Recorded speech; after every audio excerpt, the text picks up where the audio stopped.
that's true. I was determined to take public transit from Belgrade Airport to the city center. So when I came out of the airport, of course, there were a lot of taxis, and basically everybody was going for the taxi, right? But I knew in advance that taking a taxi in Serbia is expensive, and so I didn't want to do this. And so I was very determined to find the bus stop. But it was a little bit difficult, especially now because there's construction at Belgrade Airport. So, at first there were signs, and I followed the signs, and I followed the signs, but then there were no more signs anymore. And so, where do I go?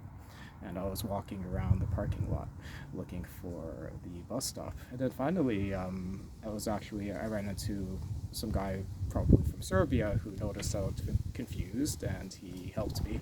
I told him what I was looking for, and he pointed the bus stop to me. And that was that. I had to wait a bit, maybe 40 minutes. It's a lot. Yeah, it's quite a wait, but it came, and the bus driver was very friendly, and once I was on the bus, the rest was easy. And how did you find out that taxi is expensive in Belgrade Airport? From Charles Cather.